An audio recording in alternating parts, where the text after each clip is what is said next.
Պարոն Ռուբինյան, բարև ձեզ։ Մի ձայնագրություն լսենք, հետո քննարկենք։ Ալելույա պատերազմ սեպտեմբերին, աղետաբեր պատերազմ։ Եթե քաղաքացիական պայմանագիր կուսակցությունը սահմանադրական մեծամասնություն չեմ ասում ընտրություններում աղթի։ Ոնց ուզում եք ինձ ասում եք 18 տվին գայր ասեի, հիմա ասում եմ, շատ ուղիղ ասում, չնայած հիմա ես մտնոլորտը նաև ասում եմ հանդարտ, որովհետև գիտեմ, որ դա իրողություն է։ Մենք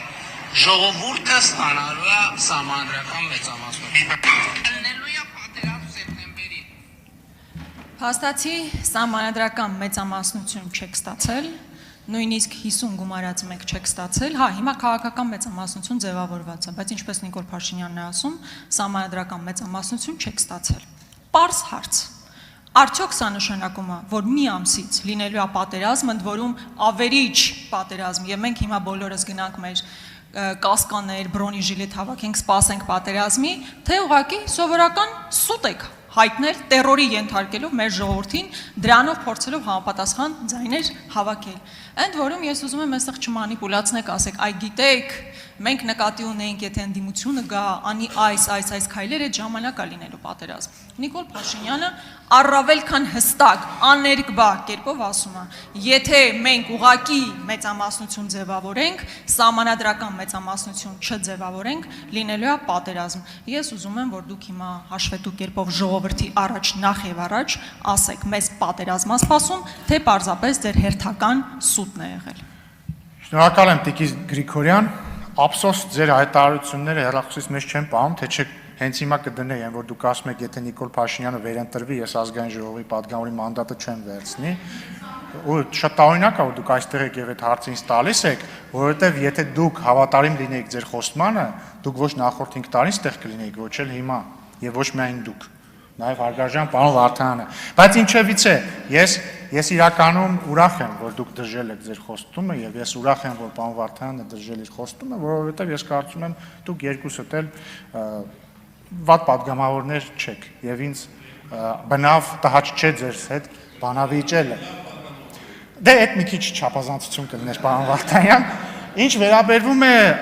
Նիկոլ Փաշինյանի, հա, իդեպ կարող էի կամ մատնանշեի ձեր նախկին հայտարարությունը, ըստ որի Ռոբերտ Քոչարյանը Ղարաբաղին դուրս է թողել բանակցային գործընթացից, էդ էլ կարող էի ձեզ խնդրել բացատրել ինչ նկատի ունեք դա ասելով, բայց իմ ասածը հետեւյալն է, հարգելի գործընկերներ, բարեբախտաբար քաղաքացիական պայմանագիր կուսակցությունը ստացել է մեծամասնություն, ստացել է մանդատ կազմել կառավարություն։ Եթե դուք ուշադիր եք եղել քարոզարշավի ժամանակ, եւ սա ամենևին մանիպուլյացիա չի։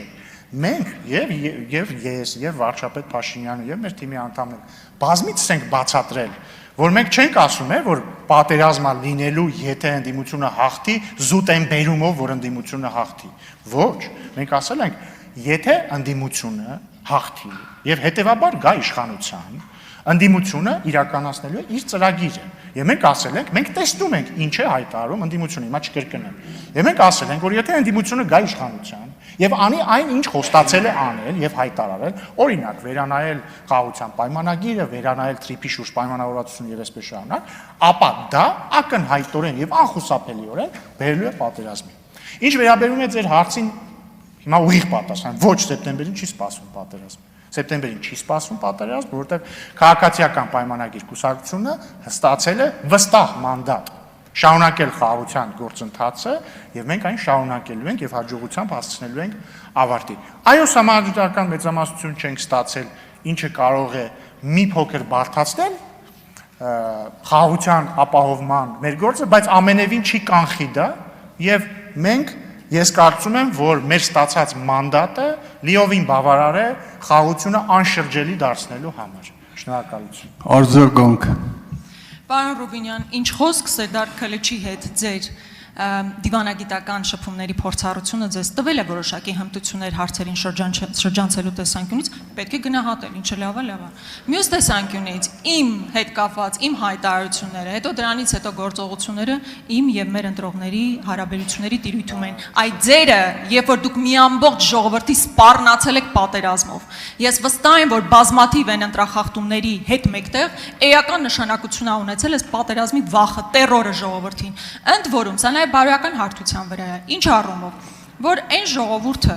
որ մի քանի անգամ սեպտեմբերին պատերազմ ա տեսել, դուք այդ նույն մարդկանց ասում եք, եթե մենք սահմանադրական մեծամասնություն չստանանք, լինելու է ավերիչ պատերազմ, չի ասում է ընդդիմությունը գա սա է անելու, պատերազմա լինելու։ Շատ հստակ է, պարոն Ռուբինյան, իմ հարցադրման մեջ ես ձեզ նաև հուշեցի ինչ չասել։ Ես գիտեի դուք ինչ եք ասելու։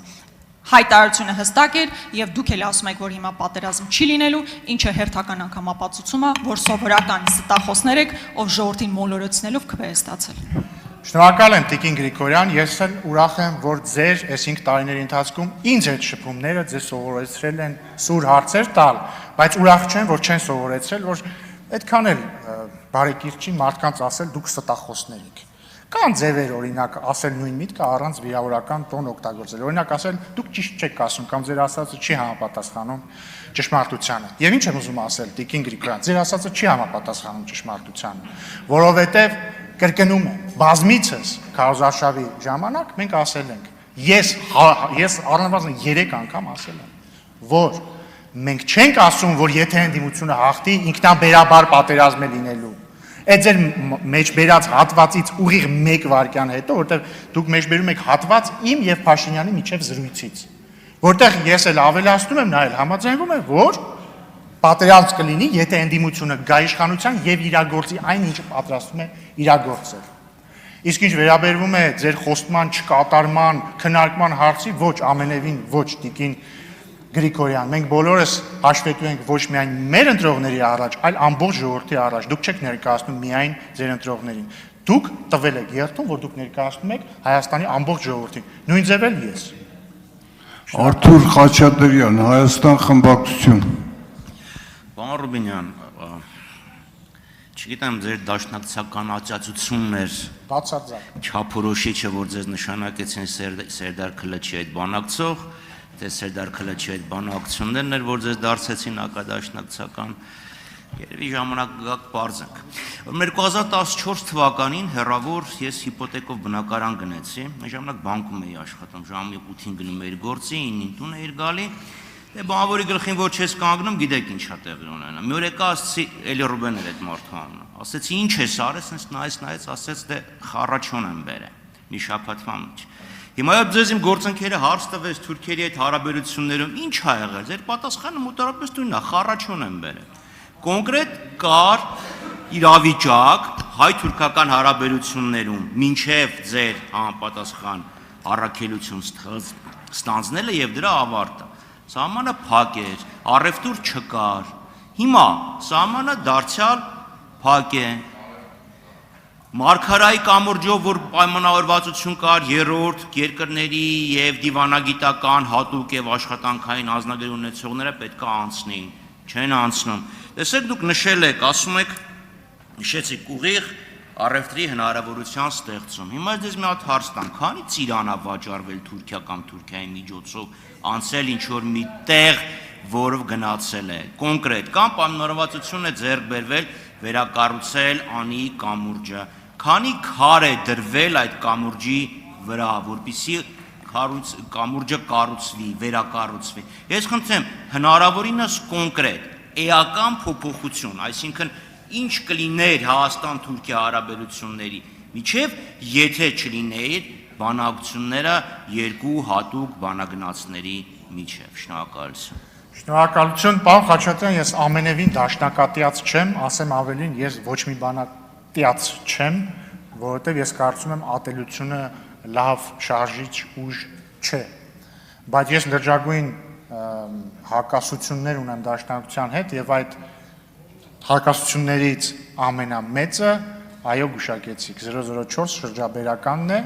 որով դաշնակցությունը պատրաստվում էր զիջել Հայաստանի անկախությունն ինքնիշխանությունը, ես դրա հետ չեմ կարող հաշտվել եւ ես երբեք դա չեմ մոռանալու եւ ես միշտ դա մատնանշել եմ։ Ինչ վերաբերում է Հայաստան-Թուրքիա կարգավորման գործընթացին, մի քանի հարց տվեցիք։ Նախ Անիի կամրջի վերաբերյալ վերջերս բառացիորեն 1.5 ամիս առաջ ստորագրեցինք արձանագրություն, որտեղ արդեն տեխնիկական նկարագրված է, թե ինչպես է տեղի ունենալու այդ վերականգնումը, շուտով կսկսեն, դա խնդիր չկա ուղղակի։ Այսինքն այնտեղ պետք է տեխնիկական հարցեր կան, էլի, մի խոսքով պետք է պատվիրեն, բան անեն, նախագիծ եւ այլն։ Ինչ վերաբերում է ինչ է ինչ առաջընթաց է եղել։ Ես ասում եմ, եթե ուզում եք երկու ամենապրակտիկ առաջընթացները ասեմ, ասեցի, այդ երկու ամենապրակտիկ փոփոխությունները ամիսներ առաջ են եղել, ուղիղ առևտրի մեկնարկ, հիմա հնարավոր է մաքսային իմաստով ուղիղ առևտուր անել, B կարս ախալքալակ երկաթգծի բացում մեզ համար։ Դա ահռելի տնտեսական ազդեցություն կարող է թողնել։ Կարևոր է նաև չափազանց կարևոր է, որ թուրքական կողմը վերանորոգում է Գյումրի Կարս երկաթգիծը։ Հենց հիմա գետնի վրա վերանորոգում է Գյումրի, տենդերներ են հայտարարել, գետնի վրա սկսել են վերանորոգման աշխատանքները։ Բայց ինձ նաև մի քիչ զարմանում եմ, որ դուք այսինքն ձեր հարցերի, ձեր խմբակցության, էլի, հարցերի ոնց որ տակի նարատիվը հետեւյալն է, ինչու բավարար արագ չի շարժվում Հայաստան-Թուրքիա կարգավորումը։ Բայց տարօրինակ է, դուք պետք է ուրախ լինեիք դրանով։ Դուք դեմ չեք այդ կարգավորմանը։ Հա, դա շատ լավ է։ Ֆիքսենք, որ դաշնակցությունը դեմ չի Հայաստան-Թուրքիա կարգավորման գործընթացին։ Շնորհակալ եմ, հուսով եմ նոր այսինքն գործընթացի շարունակման ընթացքում ով էլ զբաղվի այդ գործընթացով, նա կունենա ձեր աջակցությունը, ի տարբերություն ինձ, որը 5 տարի բանակցությունների ընթացքում ոչ թե զգացել է աջակցություն ընդդիմադիր ուժերից, այլ ահռելի ճնշում, որը ինձ չգիտեմ, նաև օգնել է գուցե։ Շնորհակալություն։ Արձագանք։ Պարոն Ռուբինյան, ուրեմն Նիկոլ Փաշինյանը ասենց երկար ժամանակ ասում էր, հեսա կհրապարակեմ Ղարաբաղի մասին բանակցությունների փաստաթղթեր, Քիվեստում Հայաստանը պատրաստում էր Մեղրին զիջել, փոխանակել Արցախի հետ եւ այլն եւ այլն։ Հետո ինքը հրապարակեց փաստաթղթերի մի տրցակ, ես 3 անգամ ավելի շատ եմ հրապարակել, բայց Նիկոլ Փաշինյանի հրապարակած փաստաթղթերում չկար Քիվեստի պայմանավորվածությունը, կար հայկական ժամանակից ինչ որ մի հատ հոդվածիկ։ Հիմա նույնը ձերն է, դուք 004 շրջաբերական ասելով, ի նկատի ունեք Civic-ում հրապարակած ինչ որ մի հատ թուղթ։ Այն դեպքում, երբ Արծվիկ Մինասյանը ձեզ 10 անգամ ասում էր, եկեք տանեմ այդ թուղթը ցույց տամ։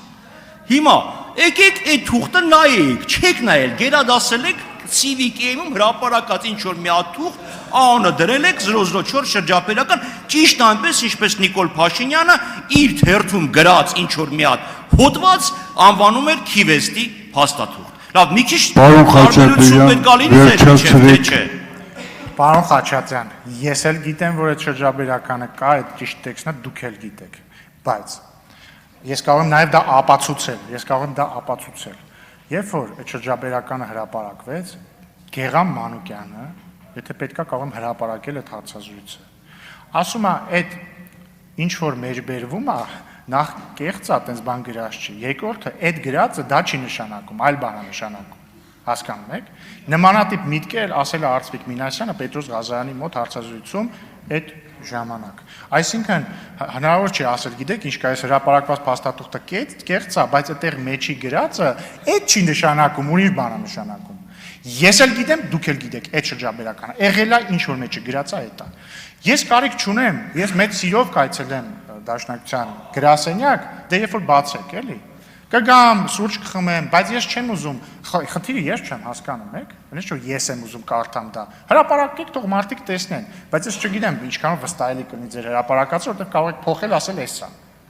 Բայց կարգարկում եմ Գեղամ Մանուկյան, Արծվիկ Մինասյան, երկուսն էլ հարցազրույցներում ըստ էության հաստատել են, որ այդ շրջաբերականը հենց այն շրջաբերականն է, որը դուք ընդունել եք։ Արծվիկ Մինասյանի անունը հնչեց, հիշեցի, ես իրոք ուզում եմ ասել, որ շատ ցավում եմ, որ պարոն Մինասյանը այս գումարման ազգային ժողովում պատգամավոր չի վերընտրվել, որովհետև ես շատ սիրում եի իր հետ բանավիճել, բայց պետք է ասեմ, որ ուրախ եմ, որ դուք եք վերընտրվել, որովհետև ձեր հետ էլ էի սիրում բանավիճել եւ հուսով եմ կշարունակենք այս ոգով։ Ձայնը տրվում է պատգամավոր Իրինա Յոլյանի